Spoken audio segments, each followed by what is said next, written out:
आज हम पढ़ते हैं प्रायिकता।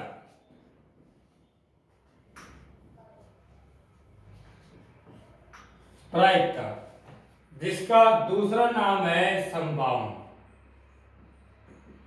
क्या नाम है? संभावना। संभावना मतलब वह घटना जिसका घटित होना निश्चित है या अनिश्चित है, क्या कहलाती है? प्रायिकता। जैसे शायद आज बारिश होगी, तो बारिश हो भी सकती है या नहीं हो सकती। मतलब किसका उदाहरण है ये? प्रायिकता का। तो प्रायिकता की जो विशेषता है, प्रायिकता की विशेषताएं, पहली विशेषता है कि सभी प्रायिकताओं का योग, सभी प्रायिकता का योग एक होगा। पहली विशेषता है सभी प्रायिकता का योग एक होगा। दूसरी विशेषता आती है कि प्रायिकता 0 से बड़ी और 1 या उससे छोटी होगी।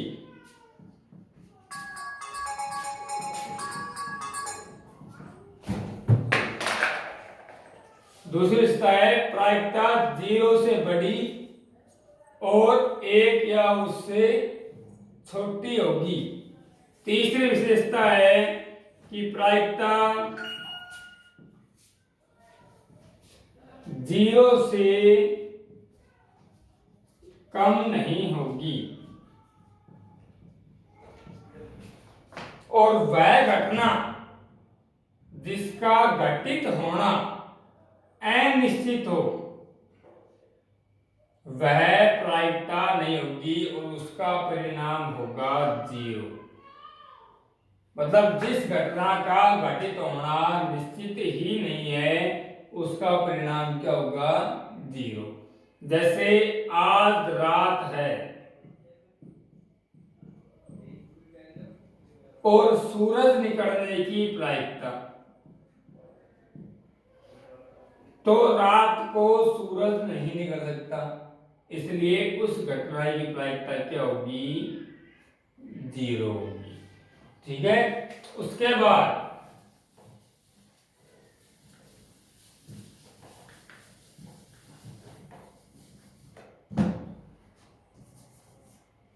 एक सिक्के को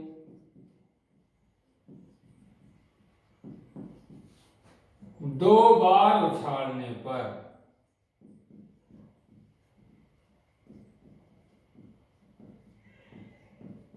परिणाम कितने आते हैं? 4। एक बार उछालते हैं तो एक बार,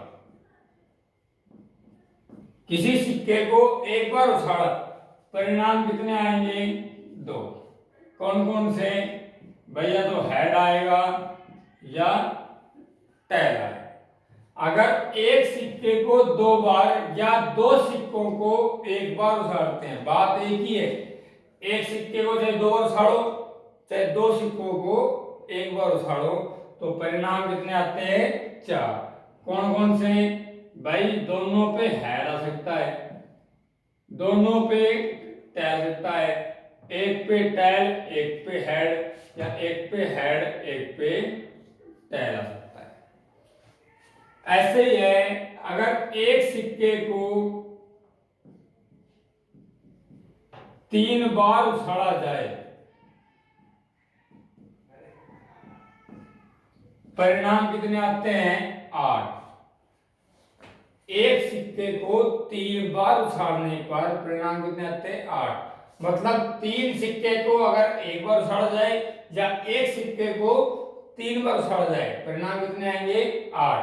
8 में भाई तीनों बार टैल टैल टैल आ सकता है, तीनों बार हेड हेड आ सकता है, एक बार टैल हेड टैल सकता है, एक बार हेड टैल हेड सकता है, एक बार हेड हेड टैल सकता है, एक बार टैल टैल हेड।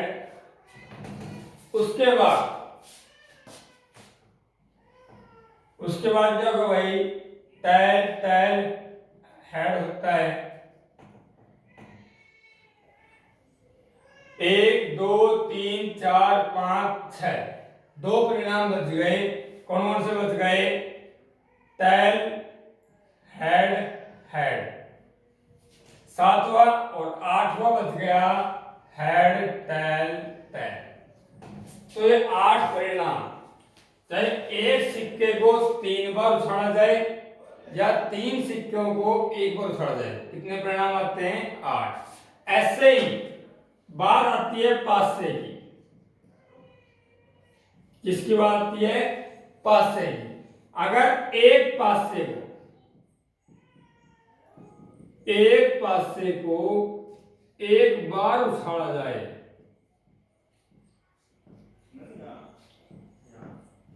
एक पासे को एक बार उछाला जाए तो परिणाम आते हैं 6। परिणाम कितने आते हैं 6। क्यों भाई, 1 2 3 4 5 और 6। जो पासा है उसमें 6 अंक होते हैं, इसलिए एक पासे को एक बार उछाला जाए तो परिणाम कितने आते हैं 6। 1 भी हो सकता है, 2 भी हो सकता है, 3 भी, 4 भी, 5 भी और 6 भी हो सकता है। लेकिन एक पासे को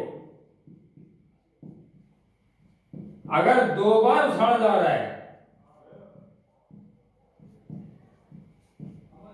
एक पासे को अगर 2 बार उछाला जा रहा है तो परिणाम आते हैं 36। कितने परिणाम आते हैं 36। अगर 2 पासे को एक बार या एक पासे को 2 बार तो परिणाम कितने आते हैं 36। और 36 किस प्रकार आते हैं,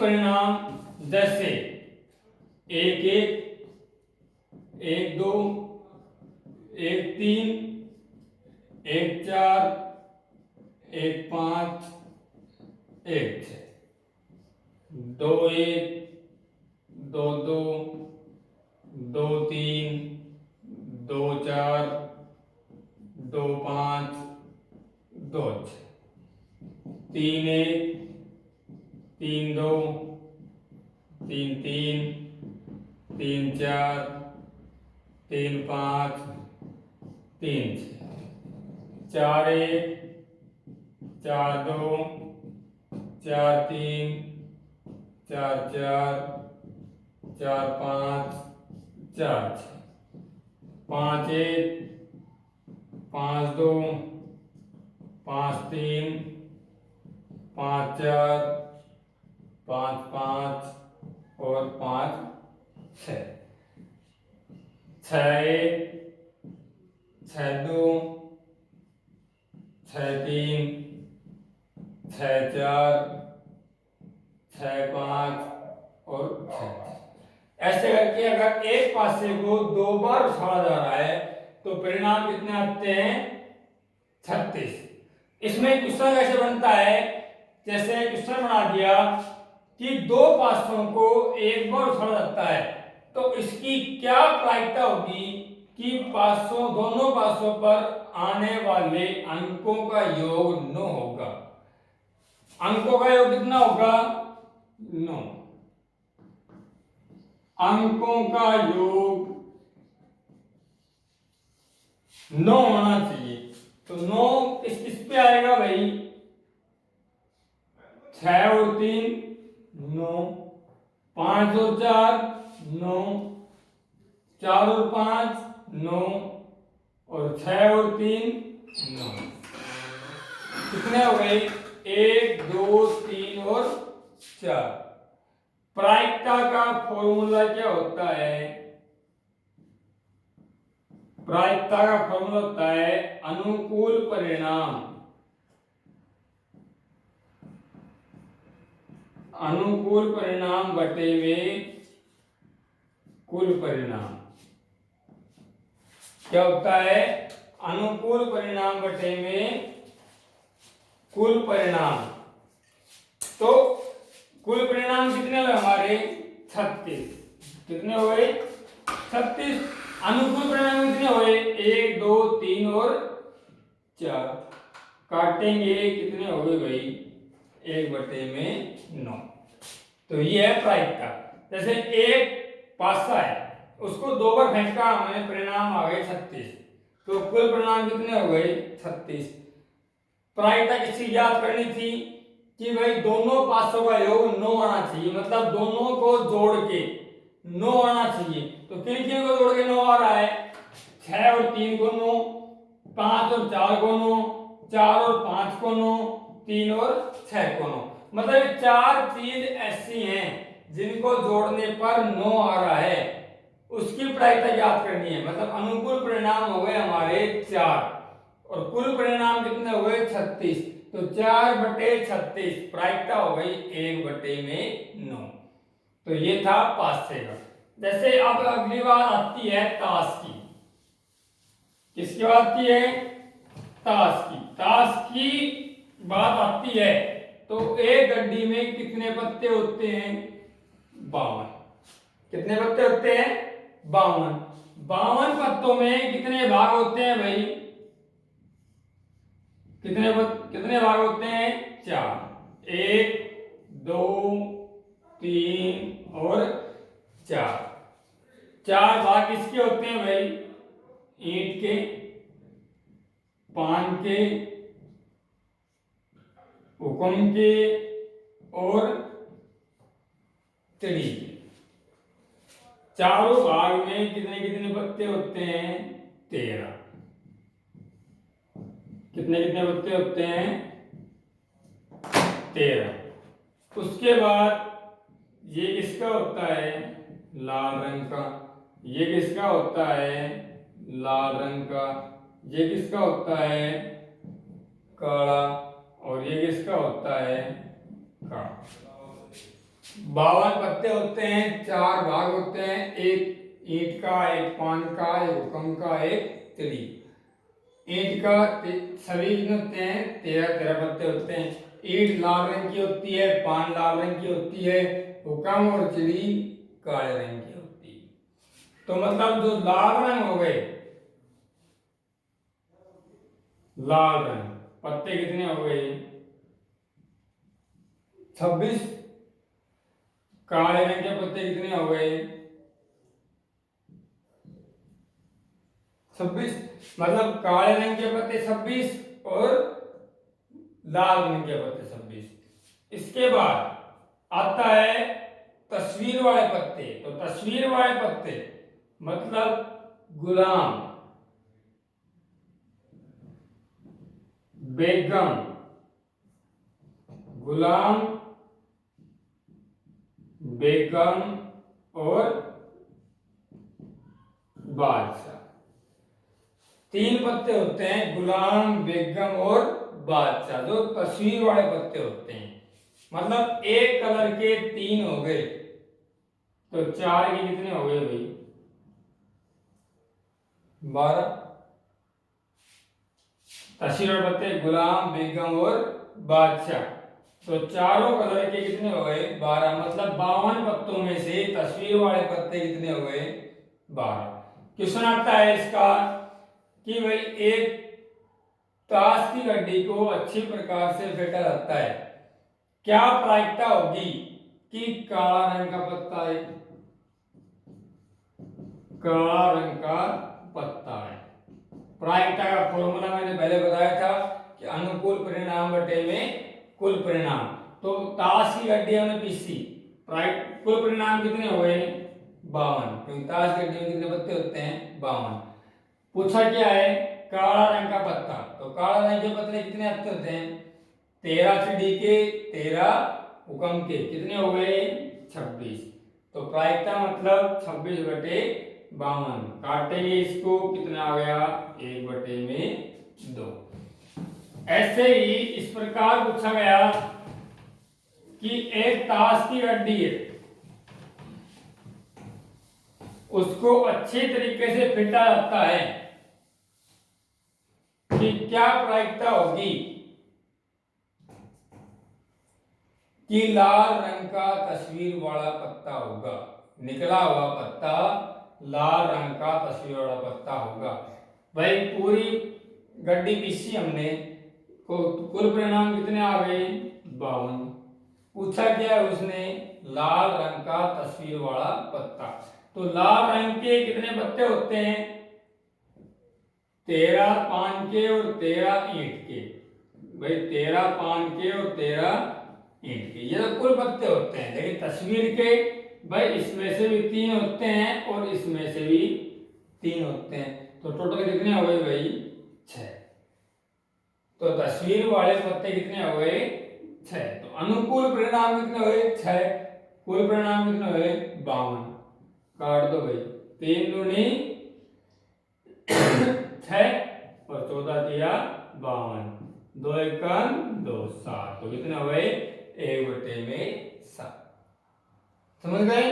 ऐसे ही ये तो ताश की बात हुई, ऐसे ही बात आती है कि भाई हमारे पास 5 तो नीली बॉल है,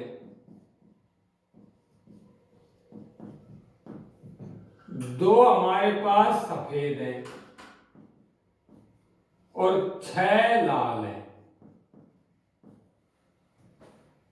5 नीली बॉल हैं, 2 सफेद हैं, 6 लाल बॉल है। तीनों को एक डब्बे में अगर डाल दिया जाए तो क्या प्रायिकता होगी कि निकाली हुई बॉल लाल होगी, कि निकली हुई बॉल क्या होगी लाल। तो कुल बॉल कितनी हो गई हमारे पास 13। कितनी हो गई 13। तो मतलब कुल परिणाम तो आ गया हमारे पास कितना है 13। निकालनी कैसी है लाल, लाल हमारे पास कितनी है 6। तो प्रायिकता कितनी हो गई 6/13। दूसरा क्वेश्चन पूछ लिया कि निकली हुई बॉल कैसी होनी चाहिए, काली होनी चाहिए। निकली हुई बॉल कैसी होनी चाहिए, काली।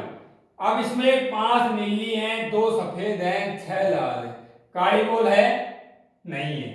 तो एक बात मैंने पहले बताई थी कि जिस घटना का घटना संभव नहीं हो वह कैसी घटना कहलाती है, असंभव, जिसकी प्रायिकता क्या होती है 0।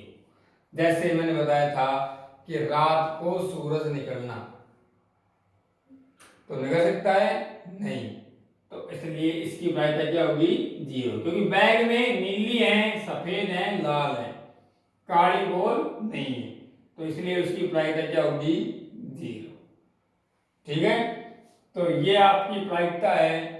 अगला क्वेश्चन आता है कि भाई 12 पेन अच्छे हैं, 12 पेन कैसे हैं अच्छे हैं, 12 पेन अच्छे हैं जो 144 पेनों के समूह में मिला दिए जाते हैं। 12 पेन 144 पेनों के समूह में मिला दिए जाते हैं, तो क्या प्रायिकता होगी कि पेन खराब है। अब समूह की बात आती है, तो जब भी समूह की बात आ गई तो मतलब समूह का मतलब है कुल। तो कुल पेन कितने हैं 144। कुल पेन कितने हो गए 144। प्रायिकता किसकी पूछी थी, खराब होने की। 12 पेन उसमें से अच्छे हैं, कितने खराब बच गए भाई 132। कितने खराब हो गए 132, और टोटल कितने हैं 144। तो प्रायिकता हो जाएगी 132/144। इसी का एक दूसरा रूप है कि 12 पेनों के समूह में 132 अच्छे पेन मिला दिए जाते हैं। 12 पेनों के समूह में 132 अच्छे पेन मिला दिए जाते हैं, तो खराब पेनों की प्रायिकता ज्ञात कीजिए। तो खराब पेन कितने हैं भाई? भाई 12 पेनों के समूह में 132 अच्छे मिला जाते, तो खराब कितने हुई? 12। कुल कितने हुए? 144। खराब कितने हैं? 12। तो 12 एकम 12 और 12 12 144। तो काय मिल जाएगी 1/12। तो सिंपल सा तरीका है प्रायिकता का, कि प्रायिकता का जो फॉर्मूला है, अनुकूल परिणाम बटे में कुल परिणाम। अनुकूल मतलब जो हमें निकालना है, जो क्वेश्चन में दे रखा है, जिसकी प्रायिकता हमें दे रखी है, जो ज्ञात करनी है, वो होता है अनुकूल परिणाम। और जो परिणाम जो कुल होते हैं, जैसे ताश की बात कर दी जाए तो 52, पासे की बात करें 6, सिक्के की बात करें 2 बार उछालना है तो 4, 1 बार उछालना है तो 2, 3 उछालना है तो 8। तो कुल परिणाम तो होते हैं, और अनुकूल जिसका हमें आंसर निकालना होता है उसका मतलब होता है अनुकूल परिणाम। जैसे एक पासा है, एक पासे को हमने एक बार उछाल दिया, परिणाम कितने आ गए? 6। 1 2 3 4 5 और 6। अब इसमें पूछा जाए कि भाज्य संख्या, क्या पूछ लिया? भाज्य संख्या आने की प्रायिकता। तो भाज्य संख्या में जो एक होता है वो ना तो भाज्य होता है और ना अभाज्य होता है। एक को मतलब गिनना ही नहीं है, भाज्य में भी नहीं और अभाज्य में। भाज्य और अभाज्य में फर्क क्या होता है भाई? कि भाज्य वह होता है जिसमें एक या खुद का छोड़ के और किसी का भाग जाए, वो होता है भाज्य। और अभाज्य जिसमें एक को छोड़ के किसी का भाग नहीं जाए, वो क्या होता है? अभाज्य। अब 2 है, 2 में किसी का भाग जाता है? नहीं जाता, तो क्या होगा यहाँ? अभाज्य। 3 है, 3 में नहीं जाता, ये भी अभाज्य। तो भाज्य क्या हो गया? 4, क्योंकि इसमें 2 का भाग जाता है। दूसरा 6। तो एक भाज्य भी नहीं है और अभाज्य भी नहीं है, 2 और 3 अभाज्य हैं, तो 4 और 6 कितनी संख्या हो गई? 2। अनुकूल परिणाम कितने हो गए? 2। कुल परिणाम कितने हो गए? 6। प्रायिकता कितनी हो गई? 1/3। ऐसे ही अगर अभाज्य की पूछता तो अभाज्य में ये भी नहीं आएगा, तो एक तो 2 हो गया, एक 3 हो गया और एक 5 हो गया। तो अनुकूल परिणाम कितने हो गए? 3 और बटे में 6, 1/2। तो ये आपकी प्रायिकता। ठीक है, ओके।